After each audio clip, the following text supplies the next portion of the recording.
dépend des hadiths, bien sûr, et des hadiths il faut faire la part des choses. Parce qu'il y a dans les hadiths, il y a des hadiths qui ont été dits justement de façon conjoncturelle. Tout à fait. Des hadiths qui ont été dits pour qui sont intemporels, des hadiths universels, et donc il faut faire la part des choses entre ça et la sacralité dépend de ça. Et même pas la sacralité, on est quand même, voilà, on est en train de parler de finalité. On est en train même de parler de mizan, la loi. C'est-à-dire que. Mais il n'est pas, c'est-à-dire il est légitime pour un croyant et un pratiquant de revendiquer ces deux sources. Mais d'avoir toujours un esprit critique par rapport à tout ça, c'est-à-dire et d'avoir une intelligence de la foi. C'est ça ce qui nous manque. Nous manque complètement. C'est ça, c'est que on a appris à vivre le religieux sous le nom de la sommation. Hein? On vous somme de faire quelque chose et on n'a pas le droit de poser des questions. Donc c'est ça ce qu'il faut voir et pas la sacralité ou pas. Ce sont quand même des référentiels qui sont importants, qui sont incontournables et qu'il faut travailler, mais il faut travailler son esprit critique et son intelligence à l'aide. Merci. J'ai pas une question, mais quand je suis ravie d'être là, je te remercie de m'avoir invité, parce que comme j'ai dit, j'ai eu l'occasion de vous écouter une fois, je vous ai toujours raté. Pour moi, c'est un immense plaisir. Merci en plus auprès de la jeunesse. Je regrette que mon fils ne soit pas là, par exemple. Donc, c'est juste une petite remarque. Dans le cadre de vos activités, est-ce qu'il y a des études sociologiques au Maroc qui vous accompagnent pour avoir une idée sérieuse de l'état des lieux en termes de l'islam? C'est quoi l'islam de chaque Marocain aujourd'hui? Ça, c'est très important, à mon sens. Alors, c'est une première petite question. La deuxième, je n'ai pas fini. L'instruction religieuse au Maroc, telle qu'elle a été faite pendant des années, et ceux qui ont eu, je ne parle pas de ceux qui malheureusement ont suivi le cursus à la mission, parce qu'ils n'en ont aucune, n'ont eu que celle que leur famille leur ont dispensée. C'est la meilleure, croyez-moi. Oui. C'est la meilleure. C'est quand même à discuter parce que moi j'ai justement deux enfants qui ont fait les deux cursus et là il y a un problème, je pense, très important qui peut créer des distensions, voire des dichotomies entre la jeunesse marocaine et qui peuvent, à mon sens, être vraiment, elles, sécrétrices de mal-être, voire de problèmes civils graves parce qu'on vit une crise de l'islam. Il y a une crispation autour de l'islam, il y a une crispation pour les jeunes anti-islam, il y a un rejet. Il faut appeler un chat à un moment donné. De un, donc je reviens à cette. Quel est l'état des lieux?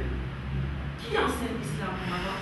Est-ce qu'on ne devrait pas revenir à l'instruction civique? Parce que, à mon sens, l'islam, c'est d'abord l'akhlaq, c'est d'abord le mu'amalat, c'est d'abord ne pas mentir, ne pas tricher, toutes les valeurs universelles. C'est quand même la dernière religion qui ne fait que reprendre ce que nous avons déjà enseigné, la Torah, etc. Bon, c'est un code de bonne moralité dont je pense que la jeunesse marocaine a besoin. Et ça me désole énormément parce que je vois qu'il y a comme une division.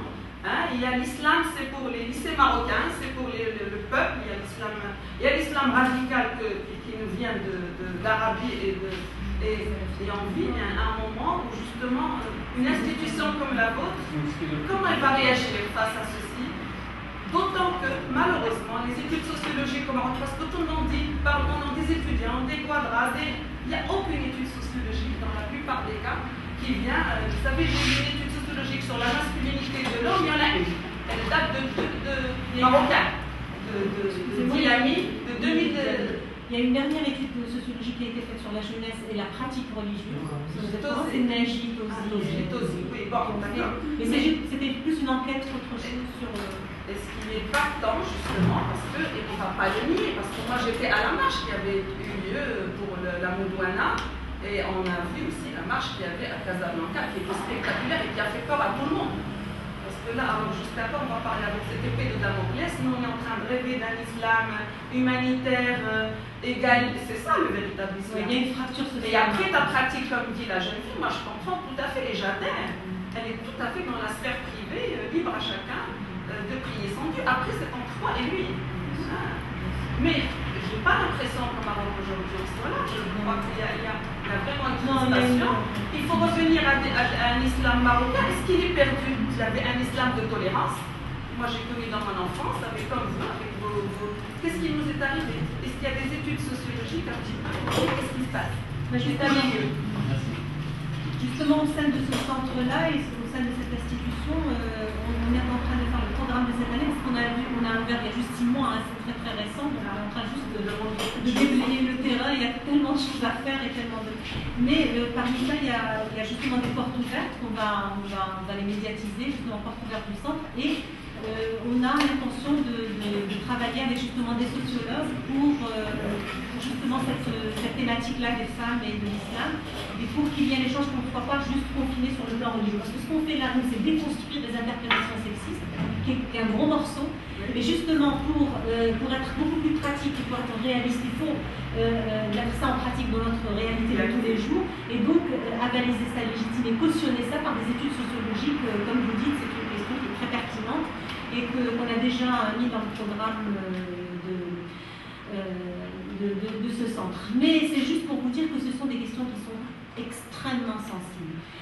Croyez-moi, même au sein de cette institution, il est très difficile de travailler, d'avancer. Vous savez, on avance à petits pas et on retourne 2-3 pas derrière, parce qu'il y a beaucoup de blocages, parce qu'il y a des peurs. Moi, j'ai des mecs qui m'ont parlé en off, comme on dit, et qui ne sont pas du tout d'accord avec pas mal d'interprétations, mais qui n'osent pas le dire. Qui n'osent pas le dire de façon officielle, parce qu'il y a un consensus justement tacite sur une certaine conservation d'une certaine politique religieuse. C'est le Maroc, il y a 3 champs de religieux. C'est important de les connaître et qui sont chapeautés par le roi, par Sa Majesté le roi Mohammed VI. Il y a le ministère des Hadous qui s'occupe avec le conseil des ulama, hein, donc ça c'est le gros morceau, mais c'est très administratif, c'est le conseil des ulama, c'est la politique des mosquées. Vous avez Dar al-Hadith al-Hassaniya, où il y a quelqu'un qui est très intéressant comme Cheikh Khamishi, qui a essayé de réformer mais qui n'a pas pu aussi arriver au bout de ses thèmes, et qui, ça c'est le cursus universitaire. Donc,